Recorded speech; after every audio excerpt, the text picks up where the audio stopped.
check out our streaming schedule for this week. We've got tons of content in terms of the NFL and college football, as we're going live just about every single day this week. So make sure you hit that notification bell so you don't miss a single moment where we go live. And now, on with our feature presentation. December 26, 2024. It's week 17 of the NFL season. As we gather around Soldier Field on this Boxing Day for the penultimate week of the season, and the final game of the best Thursday night football slate of all time, we have a foggy game on our hands up in Chicago between the Chicago Bears and the Seattle Seahawks. Unfortunately for the Bears, I think it's safe to say that this season has not gone according to plan, as Santa left a lump of coal in Chicago's stocking ever since their 4-2 start. Since beating the Jacksonville Jaguars in London, they have found a way to lose 9 straight games, and a 10th straight loss will be nothing short of embarrassing and make the seat for General Manager Ryan Poles all the more hot. Thomas Brown is the new interim coach after Matt Eberflus flamed down in spectacular fashion. You can learn more about that by clicking the card in the upper right corner. And he has yet to win a game since taking over the post a month ago. A win here on Thursday night would be some sort of consolation prize, at least, in a season that cannot end soon enough. And of all the games on the calendar, this was definitely one of them. Points were scored, football was played, tackles were made. Yeah, not a lot happened on the scoreboard in this one, as it was 6-3 with about 40 seconds left in the contest. No touchdowns so far. The Bears find themselves right on the brink of field goal range, seeing as Cairo Santos' range is anything from 55 and in. You need 3 more yards. Literally, you get 3 more yards, and you can try a field goal. And best of all, you have a new set of downs. You have 4 whole downs to work with. I know your offense has stunk all game, but you need a yard per play, which is nothing, and you'll, at a bare minimum, tie this thing up. 1 slant, 1 QB run, 1 design run on a draw, or even something up the middle, 1 screen, anything, and you'll be in range. So with that in mind, let's see what the Bears have drawn up here. 2 timeouts, 38-37. Williams backing up again and fires that one out of bounds. Well, okay, there's a deep shot. Don't hate taking a deep shot at all. You might as well try swinging for the fences once, just to see what you've got. What about second down? Extra pressure. Downfield, spinning, Abunze, no, covered. Another deep shot. You do realize you just need to get 3 yards, right? Maybe there's a short play to get those yards here on third down? Deep drop. Steps up. Fires into no man's land. Nothing. You're kidding me. Another deep shot. Another freaking deep shot. Another freaking deep shot. Making plays. Let's see what he does here. Got to get 10 or it's good night, Irene. Throws it up in the air and it is intercepted. Welcome to Dumb Decisions. Before I break down what happened here, this whole series is about taking an in-depth look at decisions made during games that were clearly awful from the start. This isn't something to look bad in hindsight. Rather, this is something to look awful almost immediately. These are moves where your gut instinct tells you right away that there is no way this can possibly work. And sure enough, your gut instinct was smarter than that of an NFL coach. And for this one, we're going to take a look at the mind of Chicago Bears head coach Thomas Brown. I don't know how, but the Bears might have legitimately found a guy worse than Matt Eberflus to be their coach in the interim spot. It defies all logical explanation, because Eberflus was the worst thing in the history of ever. You can learn more about why he got canned by clicking the card in the upper right corner. But somehow, some way, I kid you not, Thomas Brown might be worse. He has yet to win a game as the head coach of the Bears. His teams have not scored a single point in the first quarter. So on the scripted part, he stinks. His teams have played even worse than before. Caleb Williams looks worse than before. And any chance he had of being named the permanent head coach went out the window a while ago, to the point where he might not even be a coach in the NFL next year on any staff whatsoever. Granted, a part of this is on the Bears, seeing as he went from a random assistant coach to the offensive coordinator to the head coach, all in a 5-second stretch. But still, Brown has proven himself to be woefully unqualified and woefully inept as the man in charge. And this end-of-game sequence was the perfect example of that. So with that being said, let's take a look at by calling 4 straight deep passes at the end of the game is a really bad idea. And I'm not even going to touch on the horrible clock management where he burned not one, but 2 timeouts, thereby ensuring that this would be the final drive of the game, with one of those timeouts being on a dead ball, and the other timeout being after he changed his mind from punting it to going for it when that never should have been an option in the first place. If this was any other team, then this was really stupid. However, at least you're at the target line for your field goal kicker. If this was any other team, you can try a field goal on 4th down because of where you're at on the field. You're at the 48-yard line, so it would be a 58-yard try from the spot. It's tough, but it's doable. But for your team, for the Chicago Bears, your kicker is Cairo Santos, who, I'm just going to be blunt, should not be in the NFL. I get that he's accurate. Believe me, I get all that. But with Santos as your kicker, your target line shrinks significantly because he cannot hit from 50-plus yards with accuracy. And from 55-plus, he is useless. At the 40-yard line, you cannot try a field goal with Santos, and you have to recognize that. He's been in the league for more than a decade, and his longest kick was 55 yards, which was in a dome in perfect conditions, and that cleared by a millimeter. From 58 yards in the elements, Cairo Santos has about as good of a chance at hitting that as Peter Griffin's horse on Family Guy has at beating Secretariat in a race. So you need to recognize that and call plays that give you a high percentage chance of getting a field goal from somewhere in that 55-yard range, ideally that 52-yard range, worst case scenario. I'm not saying you can't call a deep shot. No one is saying that. But 4 straight deep shots, including a play on 3rd down where the closest receiver is more than 20 yards down the field? That is asinine. You have to know what you need in that spot. You want to know what this is like? This is like being down by 2 points in a basketball game with 45 seconds left.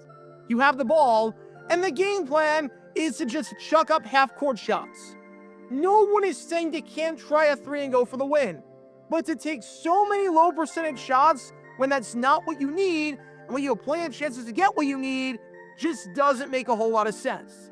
There was no reason that you couldn't call something short on one of the 4 plays.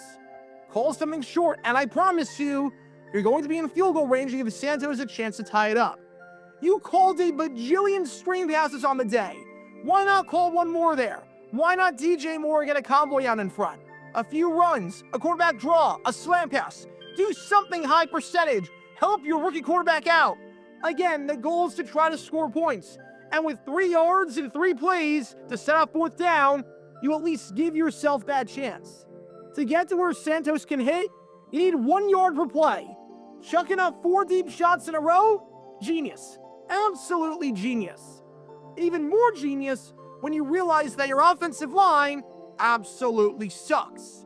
So let's not only not call a single quick high percentage play, but let's call 4 long developing plays with a rookie quarterback who's been sacked not once, not twice, not 3, not 4 times, not 5 times, not 6 times, but 7 times! Yep, that's right. Caleb Williams was sacked a whopping 7 times on the day, which you're watching a compilation of right now. He entered this game having taken 60 sacks, which is the most in the NFL. And it's a combination of poor awareness on his end and really bad offensive line play that's trying his best to get him killed. And he added 7 to that total against that Seahawks front. So it was your idea to call 4 long developing plays knowing that and knowing the yardage that you needed?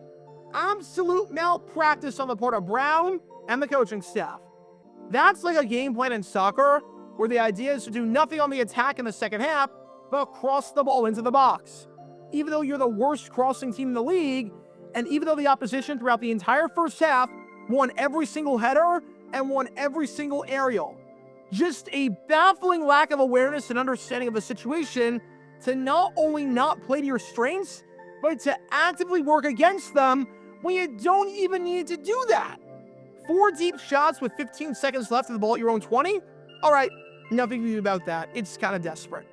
4 deep shots when you need 3 yards to be able to attempt a field goal, and with everything we've talked about thus far, just why? Why, Chicago? Why?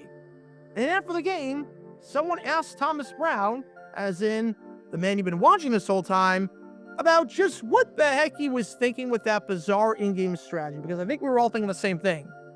And to say that his explanation was baffling would be putting it lightly. Because this is what the interim, who only has one more game as a head coach before he gets canned permanently, had to say about it.